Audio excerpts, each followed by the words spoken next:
Welcome to the chalkboard, my fellow football nerds, for episode number 158 of Chalk Talk. I'm your host, Shane Haff, and you can follow me on Twitter and YouTube at Shane Haff NFL. I'm joined today by the best co-host in the game. You've heard him on the Tough Cover radio show. It is Mark Henry Jr. Give him a follow on Twitter at Mark Henry Jr. _. Mark, how are you doing tonight? I'm doing well.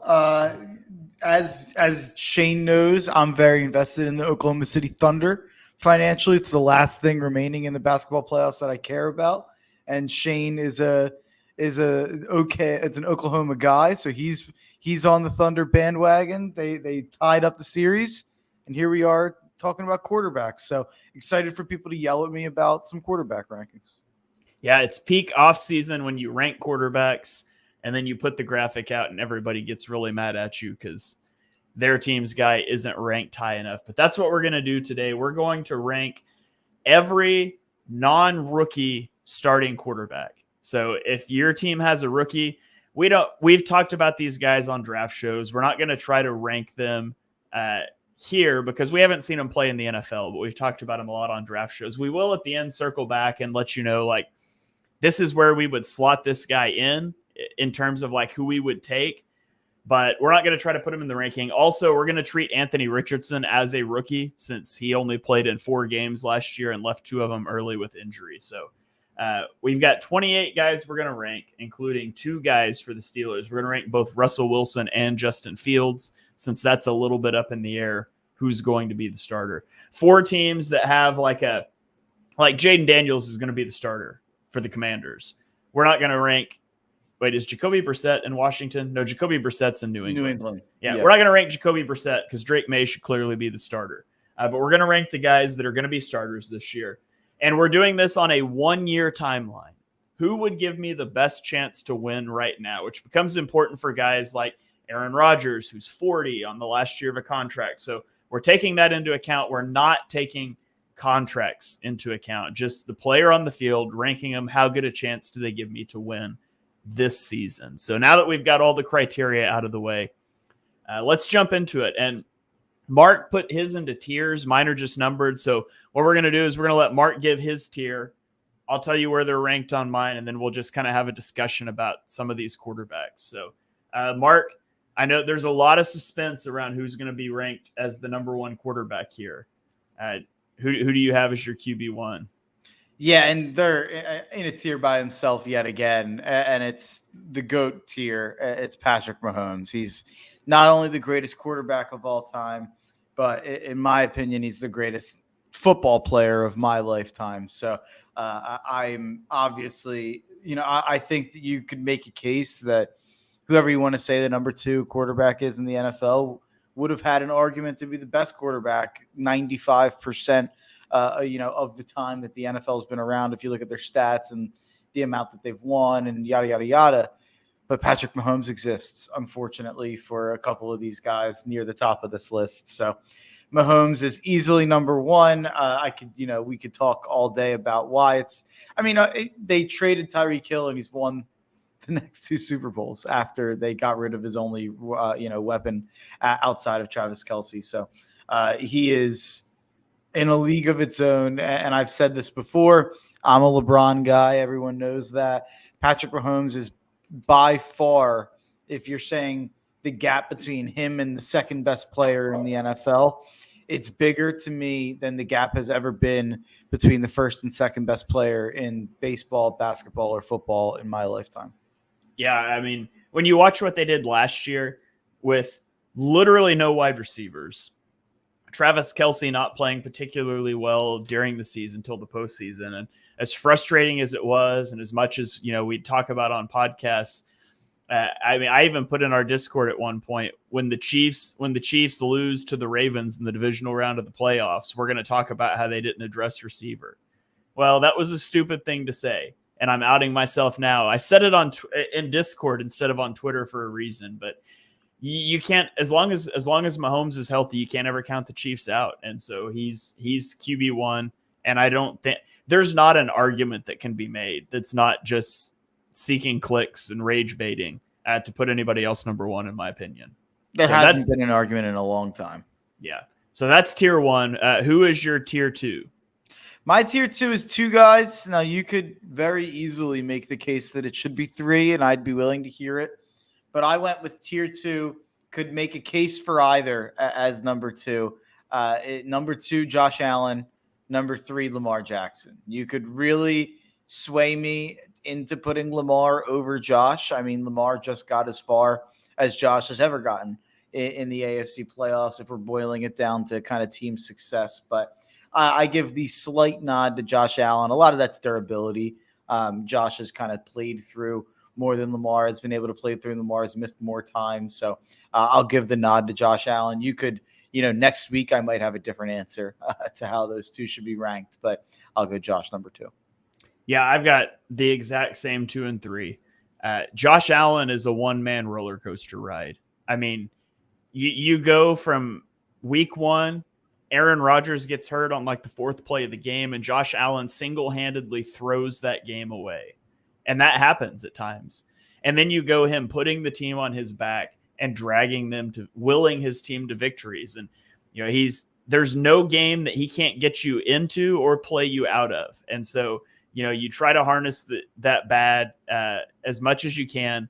This year, I am a little concerned with Allen because he has nothing at wide receiver, tremendously underwhelming wide receiver group. And we've seen that tendency of Josh Allen to press too much and feel like he has to do too much. So this is going to be a big year for maturity for Josh Allen, being willing to live to play another down, being willing to let his wide receiver group come together. That's a big one for me. And then number 3, Lamar. I had him lower on this list last year when we did it, purely concerned with the injury history. He played healthy all season. He was an MVP candidate, and it fizzled against the Chiefs in the playoffs, and I took a lot of exception with some of the play calling in that game. But Lamar Jackson brings a skill set that a lot of other guys just don't have. Tremendous thrower of the football, dynamic runner, and most importantly, he just doesn't take big hits. That's something we've talked about with Lamar. So I'm right there with you. I have the same number 2 and number 3. Davey says his second tier is CJ Stroud and Joe Burrow. Those are some names we're going to get to here in just a minute. Miss Chris doesn't like Josh Allen at that high because he never advances past his conference. The thing is, though, and you'll see as we start to get through these rankings, number 1 is in his conference. Number 3 is in his conference. Number 4, 5. Number 4 and 5 are also going to be in his conference. So it's the AFC landscape is a lot different than the NFC landscape when it comes to quarterback play. So I don't. Josh Allen is not the reason the Bills haven't won a Super Bowl. I'll say it that way. I mean, you can go back to the 10-second game. I think that was a playoff game that went into overtime. Like, Josh Allen left the field with the lead and never got to touch the ball again. And so I find it hard to fault Josh Allen for some of that. I mean, 2 guys have made it past their conference in the Patrick Mahomes era. One guy is considered the greatest of all time, and then the other guy is Joe Burrow, who comes up next, and it's number 4. And it's the interesting kind of conversation of this. I struggled whether or not to put him in that number 3 tier. But, and I know it's hard to kind of judge his season last year because he came in banged up. But if you just compare, I know he missed, and then he obviously got hurt about a little more than halfway through the season and missed the rest of the year. He'll be back this year. But take a look just even on the average and percentage stats with his season last year compared to seasons before. His completion percentage down pretty considerably. His success rate down. His yards per attempt down. Air yards per attempt down. Yards per completion down. I mean, his passing yards per game is down by about 50 yards per game. Passer rating way down. QBR way down. There's just a lot of things that come up where I get that Joe Burrow got hurt, and I get that he played through that, and then I get that he didn't finish the year, so it's hard to grade the year out fully. But I just don't think Josh Allen or Lamar Jackson have had a season like that in terms of the down nature of those 10 games. And I mean, we talked about it throughout the Joe Burrow season before he got hurt of kind of like, when are the Bengals going to get going, or like, what's going on here? And that was kind of the storyline. And then Jake Browning came in, and They kind of didn't skip a beat for a couple weeks. And obviously they eventually missed him. But I'd be lying if I said that Jake Browning kind of stepping in and playing really well with Jamar Chase and T. Higgins and those guys doesn't make me think that, Joe Burrow's a tick behind the Josh Allen, Lamar Jackson tier. Yeah, for Joe Burrow, he's also my number 4. I'm just throwing 2023 out. He was hurt to start the year with the calf injury. He tried to play through it. He got hurt again. And so he was number 2 on this ranking for me last year. And if I say I'm throwing all of 2023 out, then why did he drop? And for me, it's not because of anything he did. It's just because of what Lamar and Josh Allen did last year. And so for me, that's why Burrow drops a couple spots. I'm really just discounting last year entirely. But, maybe I should take into account a little bit what you mentioned, the Jake Browning thing. But we've seen that before, the life cycle of backup quarterbacks where they can come in and play well for a week or two. So overall, he's a solid number 4 for me. I wouldn't argue with somebody that wants to put him ahead of Lamar or Josh Allen necessarily, but I like that ranking as well. So the next guy on my board here is CJ Stroud at number 5. And for CJ Stroud, Mark, I've got a stat for you here. Okay. How many players in NFL history do you think have attempted 400 or more passes in a season and had 5 or less interceptions?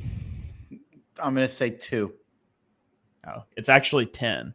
Okay. But CJ Stroud did it as a rookie. He's one of the 10, and he did it as a rookie. I thought it was going to be just him and Rodgers, to be honest. Yeah. Did Foles attempt more than 400 the year he had 2 picks? I am not sure. I'd have to look that one up. That's a fun stat to potentially look up. I wonder if he's in that top 10 list. CJ Stroud's my number 5 as well, by the way. So pretty funny that me and Shane have the exact same top 5. Foles did not, by the way. He only attempted 317 passes. Close.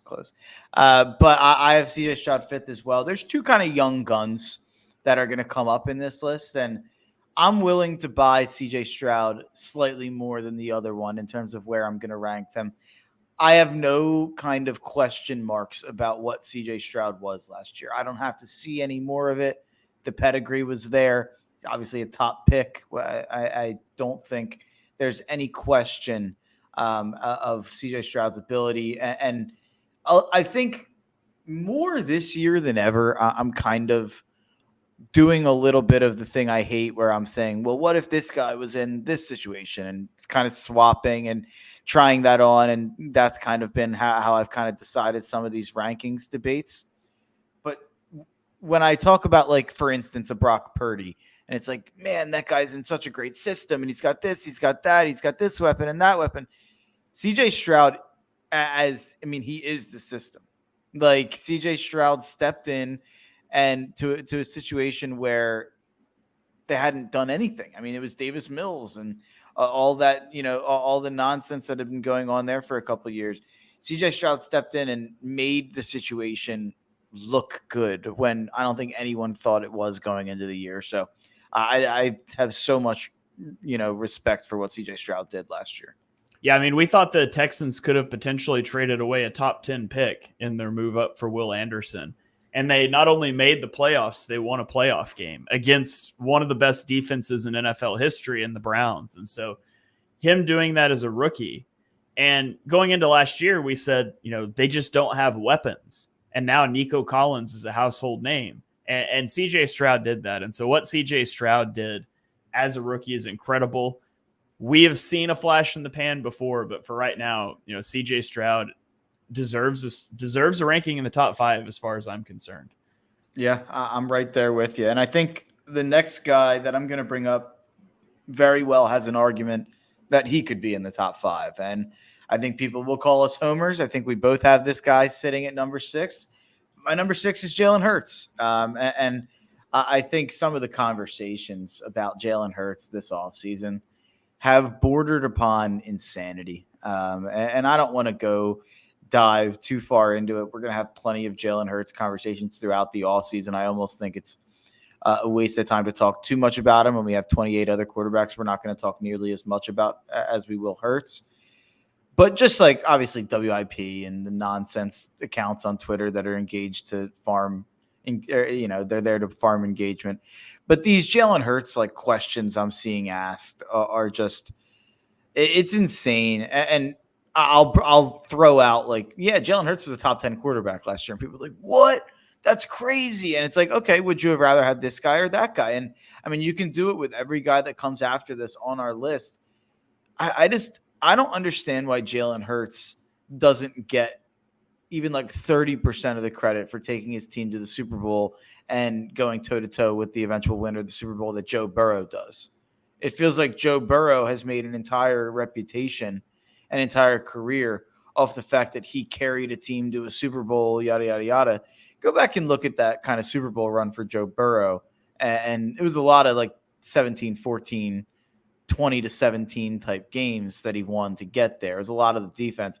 I'm just saying, I think there's a bigger gap between Josh Allen, Lamar Jackson to Joe Burrow than there is Joe Burrow to Jalen Hurts. Yeah, for me, Jalen Hurts looked like he was going to be the next elite quarterback in the league after that Super Bowl run in 2022. And then 2023 happened. And he battled an injury that limited his mobility. He battled a horrific offensive system. The big question for Jalen Hurts this year is, was the system constructed that way because Hurts can't manage anything else? And if you think that's true, then you should have him significantly lower down the list. I don't think that's the case. I think it was a poorly designed system. I think there was a lot of things going against him on top of being injured last year. And we'll find out with Kellen Moore this year. Kellen Moore's system is going to have answers in it. It's going to have a lot more flexibility, but it also puts a lot more responsibility on a quarterback. And so we're going to learn a lot about Jalen Hurts this season and how he handles that offense, an offense that's going to be more complex than what the Eagles ran last year. But for now, on a one-year timeline, I would rather have Jalen Hurts than anybody else that's left on the board. And the one thing I'll say, just I think, and you said that, and then 2023 happened, and I get that, but I still think he was a top 10 quarterback last year. And even with kind of the regression, and even with the end of season swoon, he was the MVP favorite in week 12. Like, it's not like this is a total lost season and let's just kind of erase that and forget about it. Like, they went 11-6 with one of the most historic collapses of all time. That means you had to have been 11-0, which they were. Like, it's 11-1. 11-1. I meant the Jets game. Yeah, 11-1. I meant, but it's just. I think I'm having an issue with some of the way that the 23 season is getting talked about, and I understand there was flaws there. I understand he had real trouble picking up the blitz, and I understand how ugly it got at the end of the season.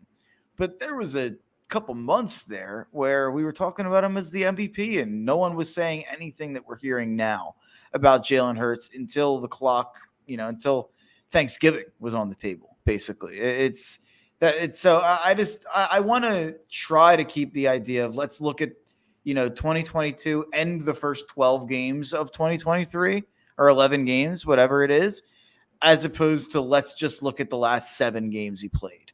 So I will just throw that out there. Yeah, for sure. And I mean, even if you look at last year holistically, he's probably, I'd have to go through the exercise, but he's probably he's for sure like a top 12 quarterback last season. If you look at the season as a whole, maybe top 10. But as far as like having him at number 6, if you think last year is the norm and 2022 is the outlier, you wouldn't put him this high. I obviously don't think that's the case. Yeah. So, all right, let's keep going here. Who do you have at number 7? Number 7 for me, these are kind of, I'll just go 7 and 8 because it rounds out my tier. I have Burrow, Stroud, Hurts, and then these 2 quarterbacks in a tier. And it's Matt Stafford at number 7, and it's Dakota Prescott at number 8, which I know people will not like. And I sent my list to a couple people, and it's funny. The only person who everyone brought up was Dak Prescott. And it was both ways. I actually got like, whoa, how are you going to put Dak below Hurts? And then I also got the, how are you putting Dak above this, and this guy? Because everyone hates Dak Prescott. But when it comes down to it, I put Dak Prescott in the elite tier because as weird as the conversation is, as, small as he seems to come up in the playoffs, you will never get me to tell you that there are 10 quarterbacks better than Dak Prescott. I mean, go look at his stats last year, and it's not like he's in a situation where it's like, wow, what a genius play caller. He's got Mike McCarthy. We've all complained about him for years. It's not like we're in a situation where it's like, wow, he's got an incredible offensive line. His offensive line has kind of been patchwork the last couple of years, and there's been a lot of injuries, and now Tyron Smith is gone, and there's been a lot of changes on that O-line compared to 5-6 years ago when we were just putting them in the top O-line conversation. And then CeeDee Lamb's amazing, but I mean, they lost their top tight end going into last year. They never really got a number 2 wide receiver, and they still haven't really addressed that need. And Dak had a ho-hum, MVP candidate season with, one real weapon, to be quite honest. So I get it. The playoffs are weird. I can't tell you what's going on there. It's very similar, and I know this is a baseball reference, so Shane won't like to hear it, but it's very similar to Matthew Stafford's friend, to tie it into Matthew Stafford, Clayton Kershaw. Clayton Kershaw is a Hall of Fame pitcher, probably the best pitcher of my lifetime. But when the clock hits October and it's time to pitch in the postseason, something happens to Clayton Kershaw. And I guess there's something like that with Dak Prescott. But I don't think that should totally eradicate what Dak Prescott does throughout a regular season. And Matthew Stafford, Matthew Stafford totally rubbed me and Shane's face in it last year because we thought the Rams were going to be one of the very worst teams in football. And Matt Stafford turned Puka Nacua into, a top 5 receiver while Cooper Kupp was out, making us ask if Cooper Kupp was just a Matthew Stafford Rams kind of Sean McVay creation. So 2 kind of hard guys to rank here, but I gave Stafford the respect of what he did last season alongside of his Super Bowl ring, and Dak kind of the statistical respect. Yeah, I have those guys at 8 and 9 respectively. So you have them at 7 and 8 for Stafford.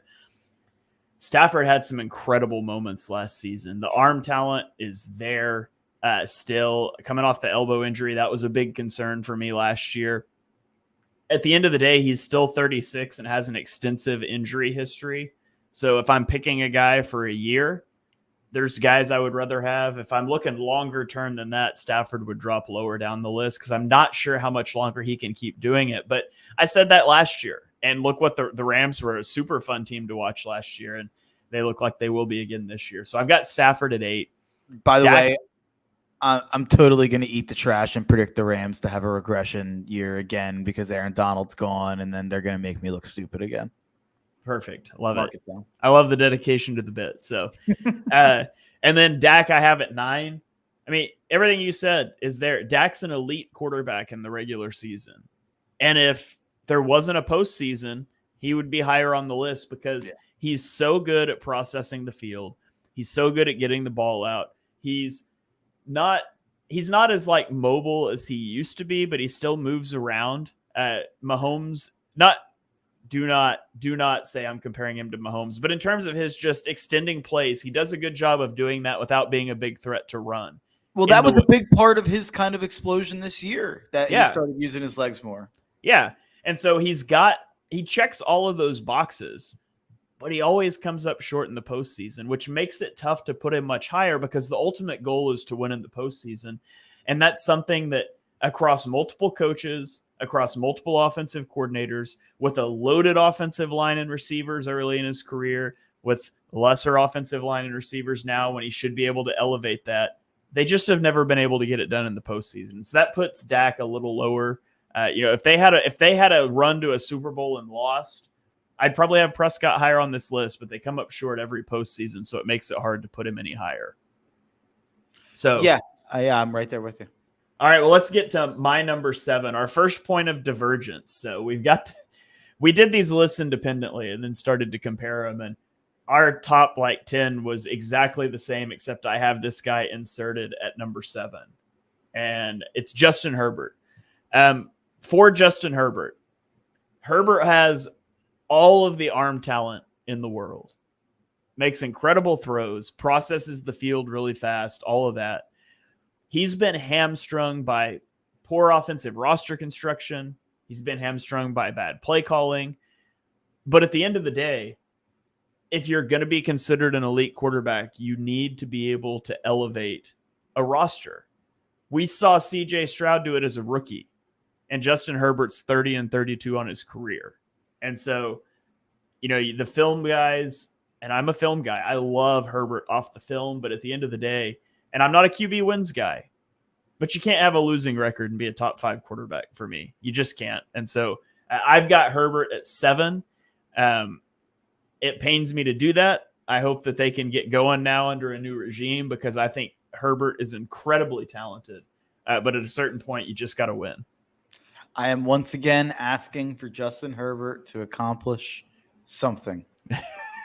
Accomplish something. I'm not even being specific anymore on what something is. I'm willing to be vague on it, but he just hasn't accomplished a thing in his NFL career. So I have him at 11. The talent is obvious with Justin Herbert. I've never denied the talent.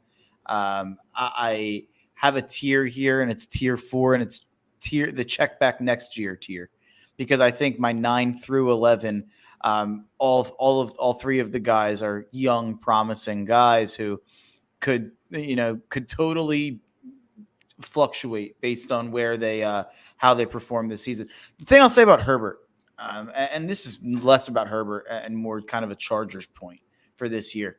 I feel like I'm hearing people treating the Chargers like, oh yeah, they'll be right back in the playoffs. And I get that, because you have Justin Herbert, and Jim Harbaugh is a very good football coach. I'm not going to deny that, even if I can't stand him.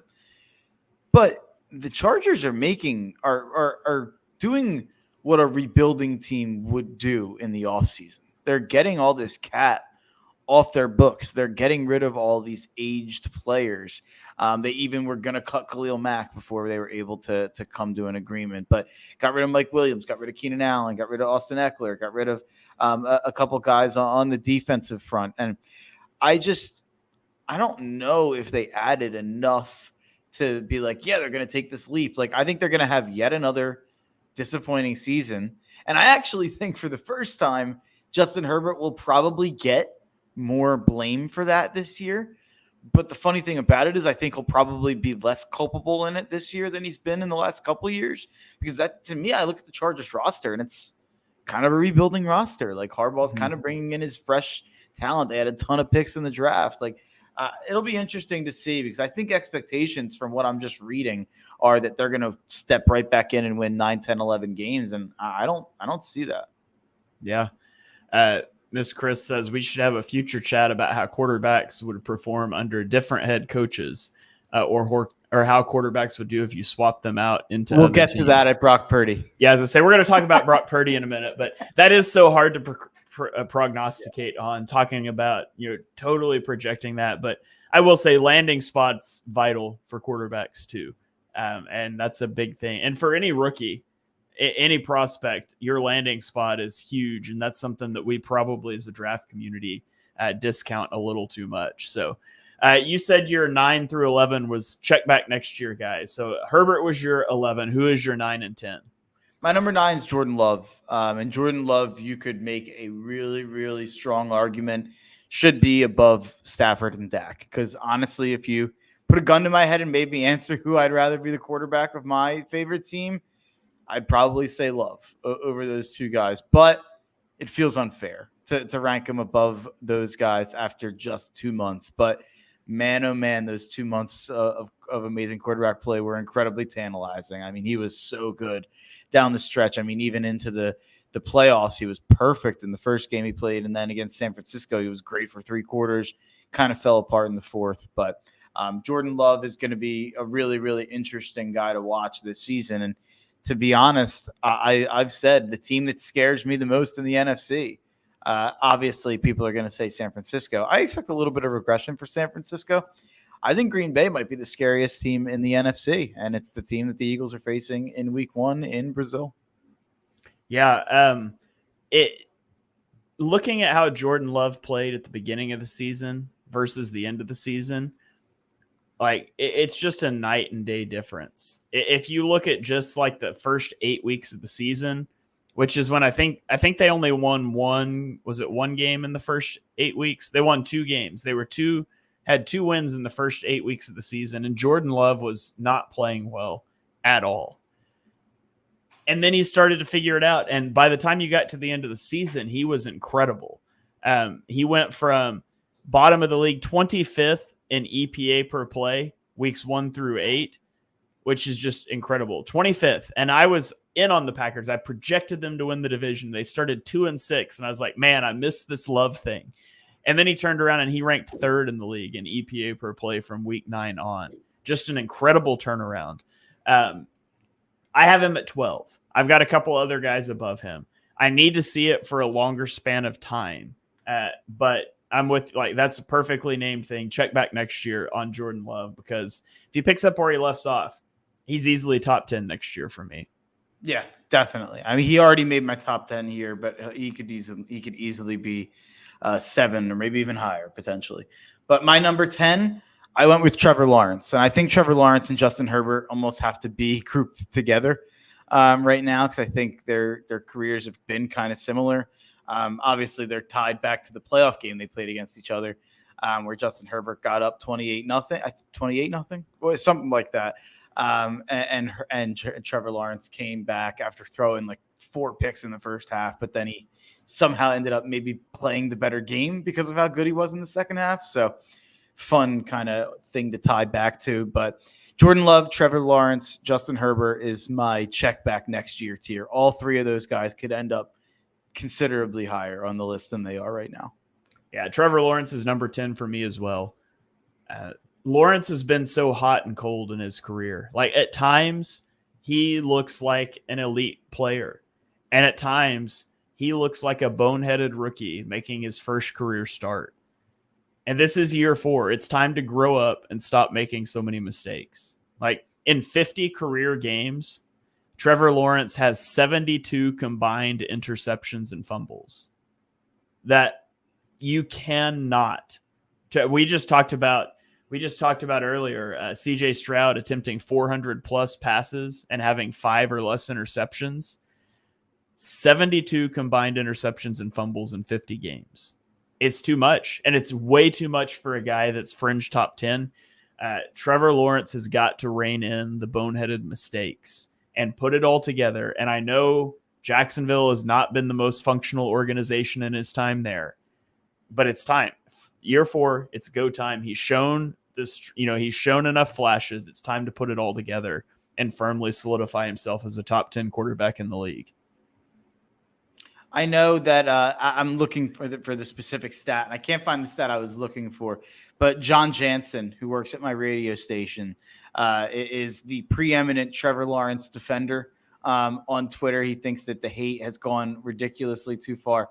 He had a stretch last year from week 5 through week 14 where he was the number 2 quarterback in adjusted EPA per play, only behind Dak. Jalen Hurts was in 3rd, very close behind. And then there was a big gap to number 4 in that stretch. And then also in 2022, the last 14 weeks of the year, he was number 1 in adjusted EPA per play down the stretch. So he has had stretches, like you said, of being an extremely elite quarterback. I do feel like, weirdly, with Trevor Lawrence, there's an animosity kind of in how he's discussed that guys like Justin Herbert and guys like Jordan Love and other guys on this list just don't have and just don't get. I don't know why that is. I think it's because Trevor had such a high pedigree as a number 1 pick, and people feel like they were told he was going to be a historic player. I always say the thing about Trevor that I feel like I tried to emphasize coming in was how safe of a prospect he was. And I think that's panned out. He's an above average quarterback, no matter how you slice it.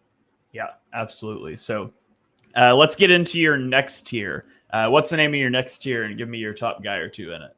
My next tier is some of them have fun names for tiers, and some of them are just what they are. This is the not elite, but solidly above average tier. And there's only 3 names in it. Actually, that is way too long for a tier name. Yeah, it's not a real tier name. It's not a real tier name. I didn't have time for creativity. I'm sorry, Shane. But this is actually a 4 tier. I decided to bump someone up after Shane and I talked. But my 4 guys here, and you can honestly rank this however you want it. So I'm just going to throw it at you in rapid fire. I have Kyler Murray at 12. I have Kirk Cousins at 13. I have Jared Goff at 14. And then I have Aaron Rodgers at 15. And I know that sounds really low for Aaron Rodgers. I am pretty worried about his mobility at age 40, going into an age 40. I think he's going to be 41 during the year, if I'm not mistaken. But I'm pretty concerned about that mobility at this stage of his career, when that was kind of an important part of his package and what he was able to do in the pocket. Whereas a guy like Kirk Cousins, who I have 2 spots higher, I'm nowhere near as concerned about his injury, because I don't think that footwork in the pocket has ever been a strong suit or something that's been important to the Kirk Cousins package. So I think Kirk Cousins will be able to kind of bounce back from that injury a little bit easier than Aaron Rodgers is. He's also about 5 years younger. So I would give Kirk Cousins the slight nod over Rodgers. He also believes in modern medicine. That is one benefit in the Kirk. Well, actually, that is actually not true at all. Now that I remember that. Yeah. Never mind. But he's not potentially concerned with with a vice presidential run. So yes. Jared Goff's an interesting one. Mr. What is it? $212 million man, Jared Goff. That's a hefty price for Jared Goff. Good luck with that if Ben Johnson ever gets hired away. But Aaron Rodgers, you could sway me to Aaron Rodgers over Goff, and I'm sure if Aaron Rodgers was in Detroit, I'd feel a little differently. But also, if Jared Goff was, if the Jets, because I'm picking the Jets to win the AFC East this year. If Jared Goff was on the Jets, I think I'd feel even better about that take. I think I just feel more like safe in the take, because you're going to get competent quarterback play. But I've always been a little bit higher on Goff than you. If even you dating back to the Rams. If you swapped Goff and Rodgers, would both teams be better? It's interesting. It's an interesting. I think I would feel better about both teams if they swapped, because for the Jets, I would feel like, okay, you don't have to worry about Rodgers coming off the injury. And then for Rodgers going to Detroit, I'd be like, wow, you just got a better quarterback. But it's only because I would be totally not thinking about the injury part, I guess. The Jets don't really need the upside of Rodgers. I feel like the Jets just need a guy to keep the train on the tracks. They just need a guy to kind of be average. Jared Goff would be perfect there. He'd be steady, he'd stay healthy. He would get rid of the ball fast enough. But Aaron Rodgers, Detroit could use kind of that upside where it's they could take it another level to where they've been offensively in the playoffs. So I kind of like that take, actually. And Kyler's kind of the interesting one. Kyler's impossible to rank. And there's actually a lot of metrics that suggest that offense at the end of the year last year was incredible, actually. Kyler was kind of back and we didn't talk about it at all. But Kyler could kind of go in that next tier where with that Jordan Love, Trevor Lawrence, Justin Herbert tier of wait till next year, to be honest. Mm-hmm. I maybe should have included him in that. He's kind of a tweener in between tiers, but Kirk, Goff, and Rodgers are kind of more alike in terms of the tier. Yeah, so you had Kyler at 12. I have him at 11. I think we've seen enough from Kyler while saddled with the incompetence that was Cliff Kingsbury. And then coming off the injury last year, I'm in on Kyler Murray. So I've got him at number 11. I have Rodgers at 13. So I've got him a couple spots higher than you. He had a down year in 2022. He was also dealing with a broken thumb and the loss of Devontae Adams. And then he didn't make it through the opening drive of 2023. He has had because he got injured so early, by the time the regular season opener rolls around, he will have had a full year to recover from his Achilles. So this isn't that he tore his Achilles in November. He tore his Achilles in September. He's got a full year, but he is 40 years old. And I do have concerns about his mobility, which he's always used to elevate his game. Now, I have him ahead of Kirk Cousins, who I have at 15, coming off the same injury, sustained later in the season. But Kirk Cousins has never really relied on that mobility. So Rodgers could slip lower if he's just not mobile. But for now, I've got him at 13. I've got Kirk at 15. And then I put Jared Goff at 16.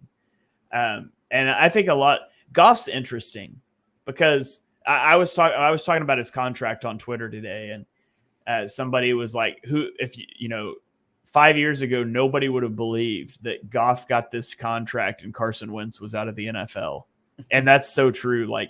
But the thing about Goff is he's just stuck around and he's retained a starting job. And eventually when you start enough, you get better as a player. You just don't often get the leash to continue to start when you're not a difference maker in the way that Goff wasn't really a difference maker, but he goes from being a throw-in in the Stafford trade to the Lions didn't have anybody else, and he continued to get to play, and he's developed. And, you know, he's not what I would want to be my franchise long-term, but you can do a lot worse than Jared Goff. And the big shoe that remains to drop, and I thought we would see it this year, we're not going to get to, is what he looks like without Ben Johnson.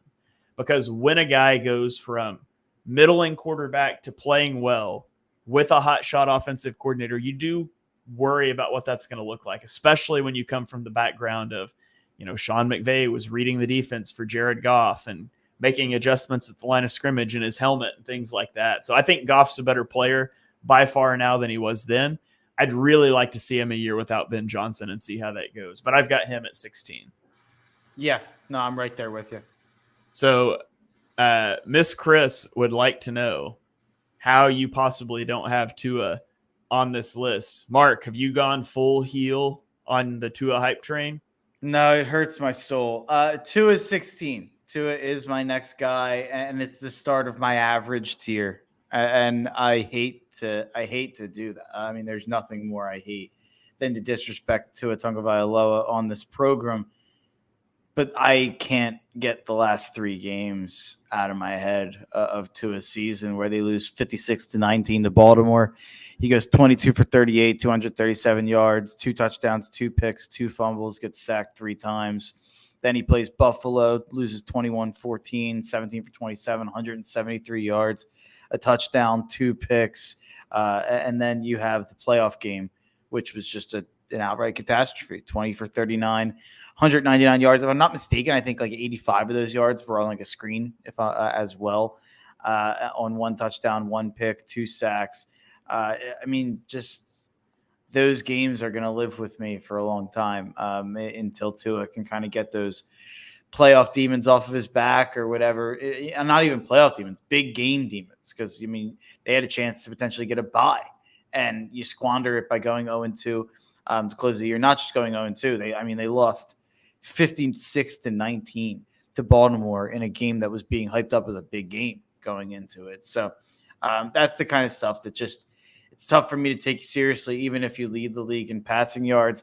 And I know this isn't how this works, but if you took the 466-yard performance of week 1 out of his season, it's a lot different of a season, just to be quite honest. So I know Shane, even though he only has him 1 spot lower than me, I think is probably a lot lower than me on Tua as a product and if it can work. And there's a little bit too much of the locking onto one read and hoping that it's there when that used to be something that I think is poised in the pocket, used to be a strong suit. And it seems like that it kind of goes away in these big games. Yeah, the Lions are not Super Bowl contenders with Tua at quarterback. They're just not. I don't care what they look like in September. I don't care what they look like in October. They can come out and they can put up 70 points in week 1, 2, 3, and 4. And I'm just not going to care because we saw that last year. And we've also seen as the season goes on, as the weather turns cold, as teams get film, sand gets in the gears of the Dolphins offense and it just grinds to a halt and there's no answers. And whether that's an indictment of Mike McDaniel just going all in on speed, finesse, we're going to be cute and finesse everybody. Or more than likely, I think it's a system that he's had to build that way because of the limitations of Tua. Tua's got a lot of great characteristics. He's super accurate passer, one of the more accurate guys in the league, honestly, probably. And Mike McDaniel has done everything I think possible to maximize that. And it just doesn't get it done at the end of the year. It doesn't get it done in big games. And so to me, Tua's at 17. Also injury concerns in there. I know he was healthy last year, but there's a plethora of injury concerns there.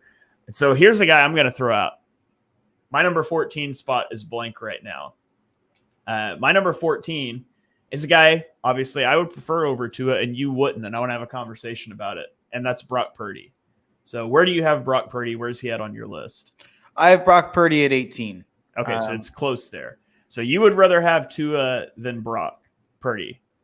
Definitely. Yeah. I'd rather have Purdy. And so Purdy is and they're both interesting conversations because they're both guys that are, I'm going to use this term and hopefully nobody yells at me because we will all be totally rational during discussing quarterbacks, but they're both guys that are to a degree propped up by their playmakers and their offensive scheme. But you look at Brock Purdy, 2 seasons, 2 NFC title games, 1 Super Bowl. Yes, he has the system. He's got the weapons, but he also operates that system at a really high level. And he brings enough creativity, enough mobility to give him an edge that I just don't think Tua provides for you. And so if I'm looking at these two guys, if you could take either of these guys and swap them teams, or if you say, who would the Jets be better with, or insert team whatever here, I think the answer would nearly always be Brock Purdy for me. I just think he brings more to the table, especially just in terms of like his ability to create. And he's not I'm not saying he's the best at that, and he struggles under pressure. So does Tua, but I do think he's got a little more creativity, ability to get off of his first read than Tua does. And so I've got him a little bit higher. What actually surprises me is that I have him higher than Cousins Goff. That's what I was going to say. The Tua thing I can understand, even if I disagree with it. The Tua thing we were talking about offline, Tua versus Purdy, and you were saying, well, Tua has great weapons too, and he does. The thing about it is Tua's got 2 great receivers. So does San Francisco, and then San Francisco has by far. Well, San Francisco has 1 great receiver. You go too far on Devo. I think Devo is still like a top 25 receiver. I do think he's very good, and Ayuk's top 10 receiver in my opinion. Ayuk is really good. I love Brandon Ayuk, so I think Ayuk's far better than Waddle. He's not as good as Hill, but I don't think Waddle's like crazy better than Devo. He is better, but they both have great receivers. They both have a great play caller. I'll even call that a wash, even though, in my opinion, Kyle Shanahan's the greatest play caller in the history of the sport, potentially. But George Kittle is a top 3 tight end, no matter how you slice it. And then you have the best weapon in football, maybe, in Christian McCaffrey. I just think the situation San Fran is in, it's hard for me to compare to any other situation that I've seen any quarterback get the luxury of playing in. And people love to be like, well, he's better than Jimmy G was. And it's like, Jimmy G didn't play with Christian McCaffrey. That completely changes the tenor of that entire offense. And just go look at fantasy projections for 2024. Look how much further Christian McCaffrey is projected in front of the number 2 flex player. It's insane. I mean, his fantasy projections going into the season compared to the other teams or other top guys. And it just shows how good that San Fran offense is. But the Tua thing, I have less of a problem with. I think Kyle Shanahan himself would tell you that he would trade Brock Purdy for Kirk Cousins today if the contract. I will say, if Kirk wasn't coming off of the Achilles, I would flip those. Yeah, I get that. So I get to lean on that crutch there. I did knock Kirk down just a little bit, but yeah, absolutely. If I knew for sure Kirk's going to be at 100% of himself, I would flip Kirk and Brock. I think I would still keep Purdy ahead of Jared Goff, though, slightly. You're not a Goff guy, so I can respect that. And one more name that I'll throw out there, the last name that I think I would rather have than Brock Purdy, and this is just one you cannot convince me that if you put Geno Smith in Kyle Shanahan's system, that they wouldn't even be a little bit better. To be quite honest, I think people have quickly forgotten how good Geno was in 2022, and I think there's almost even a little bit of disrespect to how he was in 2023. He was still very much an average to above average quarterback for stretches of the year. So it'll be interesting to see this season if JSN kind of progresses a little bit further, a new kind of system for Geno. He did lose his offensive coordinator in 2022 to Tampa, where he went and helped Baker, and now he's the head coach for Carolina. So it'll be interesting to see if Geno's able to kind of, there's a reclamation project. Not that he was bad last year, but if he can get back to that 2022 form. But if he was in San Francisco, I think they'd be even scarier. You said you would take him ahead of Brock. Is he your number 17? Yes. Yeah. Okay, Yeah. perfect. Yeah. And Geno, he's my number 18. So right there, maybe this is a boring show because we seem to agree on a lot of these quarterbacks. But yeah, I've got Geno at 18. I would take Tua over Geno. That one's super close for me. And if Geno had played in 2023 like he did in 2022, I would flip those guys. Mm-hmm. But for right now, I've got Geno at 18. So let's get into some more names here. At number 19, I have Justin Fields. How do you feel about that? What's your initial reaction when I say Justin Fields is my number 19 quarterback? I have three guys that you could kind of sway me anyway, and Justin Fields is one of those three. So I have Fields in at 21, but it's not hard at all to convince me that he should be there at 19. Who are the three guys 19 to 21? Let's see if we've got the same guys there. I've got Baker Mayfield at 19. I've got Derek Carr at 20, and I've got Justin Fields at 21. The dirty little secret about Derek Carr and Baker Mayfield. Obviously, last year, Baker Mayfield had this kind of reclamation project season, and he goes out and gets paid all this money, and he takes Tampa to the playoffs, and he's now their quote-unquote franchise quarterback. And Derek Carr had this season where he went to New Orleans, and it was disappointing, and they missed the playoffs. Dirty little secret here is that Tampa won one more game than New Orleans, and that if you go look at the kind of statistics, Derek Carr was basically the same season as Baker. Higher QBR, higher passer rating, like slightly less yards per game, but more air yards, like slightly more altercations with his wide receivers on the sideline per game. That's true. And I was just shocked kind of going through the stats, and it's one of those reasons that, you can't base everything on stats, but Derek Carr was a lot better than I kind of remembered last season, just statistically and kind of looking at it, and even kind of the underlying metrics and some EPA stuff. And you look at that offense, not a lot that he's working with. I mean, it's Chris Olave and kind of patchwork everywhere else, whereas Baker, he's got Mike Evans, he's got Chris Godwin, he's got Rachaad White really stepped up, Cade Otton stepped up at times, and he's got this offensive coordinator who got hired to be a head coach, whereas Derek Carr had an offensive coordinator who got fired. Like, there's a big part of me that wants to put Derek Carr above Baker Mayfield, to be quite honest, but I think that Fields, Mayfield, Carr, Fields, however you want to rank it, those three guys could, that's personal preference to me. Yeah, it's the same three guys for me, but I have Fields, Baker, and then Derek Carr. So I just have Fields at the top instead of the bottom, but I ordered Mayfield and Carr the same way. This may be a stupid reason, but you're splitting hairs at this point. Baker's teammates like him and Carr's teammates don't. That's fair. Carr's teammates didn't go to his birthday party. Referencing Mark's favorite movie there, but it's the worst movie ever. But I just feel like there's a little bit of a team rallying behind Baker element versus team actively disliking Carr element there. And Justin Fields, like when I'm getting to this area of quarterback, I would just take the flyer on the guy that's got elite athleticism, that maybe he takes the leap finally, and maybe he just needs a change of scenery. And I don't really think that's it because they got him DJ Moore last year in Chicago, and they did some things to help try to fix the O-line, and it was still some of the same issues. But if he could ever just put it together, he gives you so much more than Mayfield and Carr. And I don't think his floor is much lower given that athleticism. So that's why I have him at 19. Did you see the Fields-Foles report today?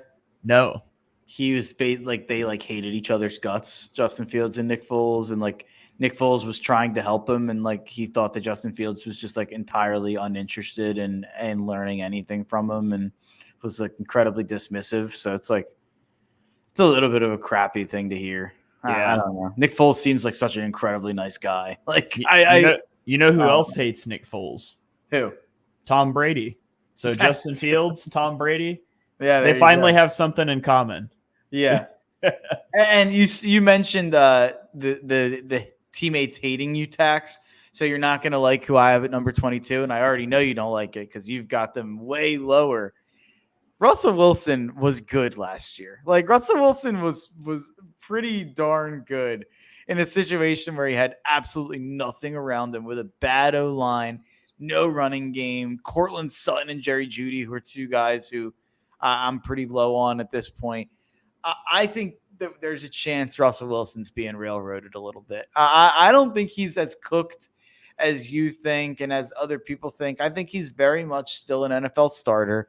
And I think that the sad part about the Steelers quarterback room is that they have two like below average starters. Like I think Russell Wilson is better than, I mean, it's hard to say because he's better than Nick's, obviously. I think he's better than whoever Minnesota's starter is. I think he's better than Bryce Young. I think he's better than Will Levis. I think he's better than Jones. I think he's better than Watson. I think that Russ is better than the starter on 7 teams. But I think Fields is better than the starter on 7 teams too. Like it's I guess the good thing for them, maybe. Like at least you have like the second option if the one doesn't work out or if the one gets hurt. But I think it's going to hurt quarterback play league wide to have 2 guys tied up on the same team. But I know you're much lower on Russ. Yeah, Wilson's 27 for me. He's last on this list. I'm out. I'm all the way out on Russell Wilson. I'm not interested. Couldn't be less interested. The only rookie that I wouldn't take over Russell Wilson is Bo Nix, which is ironic because that's who the Broncos replaced Russell Wilson with when they drafted Bo Nix 2 rounds too early. So I'm out on Russ. I'm not interested anymore. He had 3,070 yards with 26 touchdowns, 8 picks. Like he wasn't bad. Yeah, I'm over him. I'm out. Okay, let's keep rolling here. I'll go. My number 22 is Will Levis. There's a bit of I don't really know what Will Levis is like. It's the don't know what's in the mystery box, right? It could be a boat. It's that whole thing. Like is Will Levis like good? Probably not, but I don't know for sure he's not good, and I know for sure that the other guys on this list aren't good. So I put Will Levis at 22 for maybe a stupid reason, but I figure he's got more room for growth in a young playing career than guys like Deshaun Watson, Gardner Minshew, or Daniel Jones do. Yeah, I don't have a problem with it. I put Levis and Young as my last 2 guys just because I don't know. I mean, you could have honestly included them with the rookies and Anthony Richardson. It's just hard for me to rank any of them. I put Levis at 26 and Young at 27, but it doesn't. Either way, it's the same difference. For me, the last guy of that kind of Baker, Carr, Fields, Wilson tier is I just want to throw Minshew a shout out because I do think Minshew played really well last year, and it's not like Indy was some incredible situation. I think Minshew is, if they actually let him start in Las Vegas, I actually think they're going to be a competitive team. I really do think if Antonio Pierce knows what he's doing, I think that defense is going to be good again. They've got a lot of pieces. You have Devontae and Jacoby Myers. Now you've got Brock Bowers at tight end. If you can figure out any sort of a running game, I think Minshew could, they could win 9 games again, just like he did last year in Indy. Yeah, so I have Bryce Young at 26. You said you've got him at 27. Yeah. Rough look as a rookie, bad situation, but he was also just so bad. Brutal. And so I'm hoping he will bounce back and I can put him quite a bit higher on this list next year. But for now, it's a sad day. It's a dark day in Carolina. And then Gardner Minshew, you have him at 23. I've got him at 24. A lot of the reasons you just mentioned. He doesn't have elite upside. He's got a decent floor. He can come in and put up 40 points on Dallas in the Eagles offense. And then he can come in and lay an egg against the Saints the next week. And that's what you're going to get from Minshew. But if you get good defensive play in Las Vegas and he's got some weapons to work with, he did well, like you mentioned, in Indianapolis last year. But I have him behind Deshaun Watson. I have Deshaun Watson at 23. And that's not what we've seen lately, but it's what we've seen in the past. He's at his best. He's far better than Gardner Minshew's ever been. And it's been bad. But if I had to pick a quarterback, it wouldn't be Deshaun Watson because I wouldn't have anything to do with him in my organization. But football only looking at, I would take Deshaun Watson because I just think he's got more upside. And maybe he just totally continues to bottom out. Maybe he turns it around, but I've got him at 23. Yeah, I mean, if we're going on upside, Deshaun Watson's peak is far better than anyone on my list after 8. I mean, I mean, he was like a top 5 quarterback at one time. It's just hard to even wrap your head around the Deshaun Watson story. I don't even want to dive too far into it, but Deshaun Watson, number 24 for me. It did seem like it is crazy karma, but the last game that he played last year before he got hurt, it was like wasn't that kind of the game where it was like, whoa, Deshaun Watson kind of looked like Deshaun Watson again. And I think he might have had like a late game drive to win them the game in the last game he played this year before it got announced on like Monday that he was having shoulder surgery. Like I remember listening to a recap pod.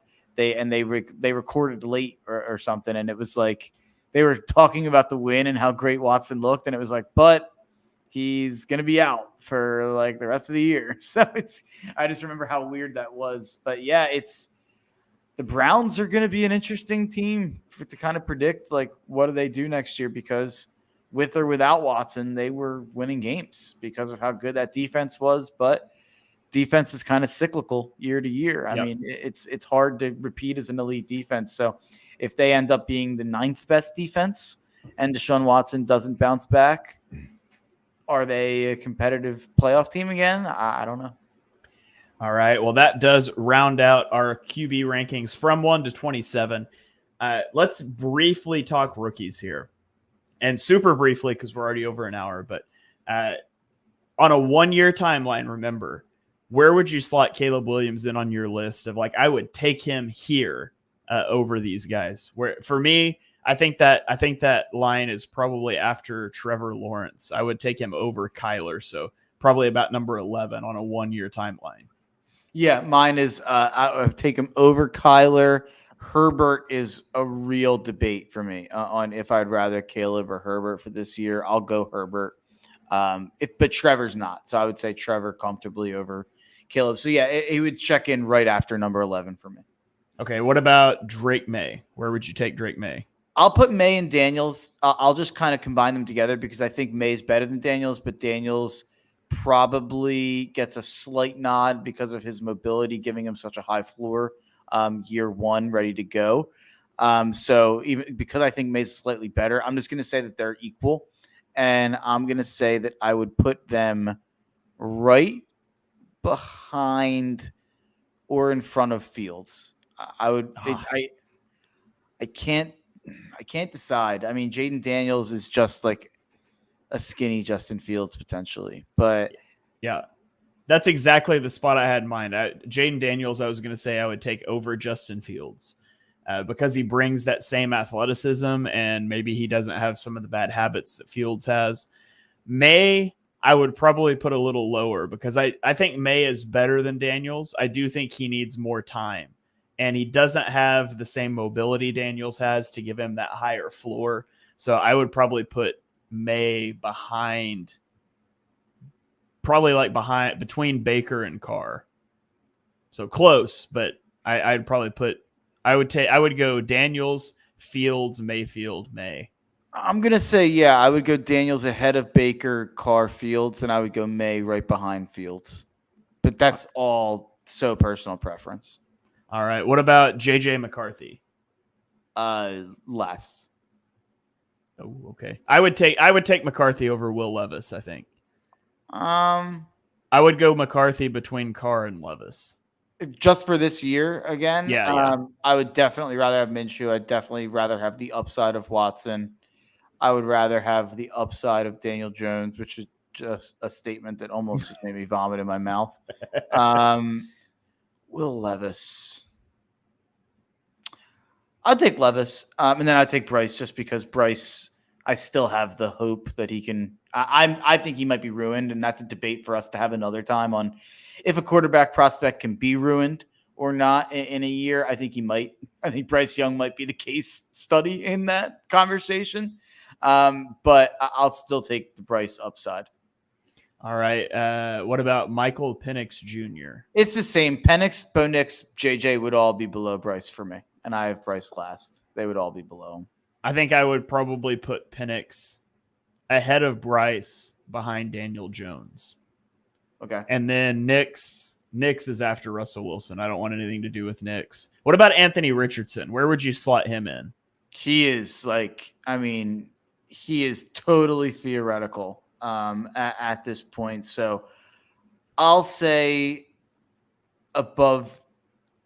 It's so tough. I would say above Tua, just because of like the upside of him, and I'd get a good backup. I don't know if that's like part of this, but he's right there with Rodgers. I think the upside of Richardson is just as high as the upside of Aaron Rodgers, which sounds crazy to say, but the physicality of Richardson is unlike anything we've ever seen in an NFL quarterback. I mean, it's that simple. If you can turn injuries off, which you can't, but if you could, I would put Anthony Richardson. I would put him above Brock Purdy, so right behind Aaron Rodgers. Because obviously, if injuries are off, they're off for Rodgers too. But since injuries are on, and he played in 4 games and he left 2 of them early, and then his season was over. I'm probably taking him behind Geno, just ahead of Justin Fields. By the way, he played in 4 games, left 2 of them early. In one of those games, he left early. He actually left early and then came back before he had left early officially at the end of the game. It's a real concern. Yeah, absolutely. So I'm hoping. I was so tremendously high on him. He was my QB1 in that draft. I'm hoping we get a chance to watch him play. And by the way, everything you saw on the field was incredible. How high you were on him. I mean, he was electric. Yeah, absolutely. So, all right. Well, that is going to do it here. Hopefully you guys enjoyed this episode with our QB rankings. By the way, Jacoby Brissett is better than Daniel Jones. I'll throw it out there right now. I don't disagree. I don't think I disagree with that. So, all right. We will I'm sure we'll do a head coach ranking again, like we did last off season. We'll do expansion teams, but if you guys have a show that you would like to hear us do, all under 25 team, whatever, hit us up on Twitter. I'm at Shane Half NFL. He's at Mark Henry Jr. Let us know some topics that you would like for us. We're through the draft. We got a long haul till the regular season, so we can take fan requests, do some creative shows. So you guys let us know what you would like to hear us talk about in the next couple of weeks. But Mark, before we get out of here, do you have any final thoughts that you want to throw out for the people? My final thought is that whatever Jalen Hurts is MVP right now, I think I'm going to be placing that bet today or tomorrow. I need to ask you a question. What is that question? Do you already have a bet on Jalen Hurts anytime touchdown score for week 1 on the books? In Brazil? Oh, man. I just pray. I pray to my lucky stars that it's minus 120 or below. I think that they'll probably give us like a plus 120 to start the year. They seem to forget over the offseason. And I have my eyes on Josh Allen as well. All right. Well, that's going to do it for this episode, our QB rankings for the 2024 season. Thank you guys for joining us for episode number 158 of Chalk Talk. Thank you to those of you in the comments disagreeing with Mark and I's lists. It's always fun interacting with you guys. If you enjoy what you heard on the show, and we know that you do, smash that subscribe button and turn on notifications so you don't miss our next episode. Drop us a 5-star rating and review wherever you stream your podcast. You can follow me on Twitter and YouTube at Shane Half NFL. Mark is on Twitter at Mark Henry Jr., and we will catch you guys next time.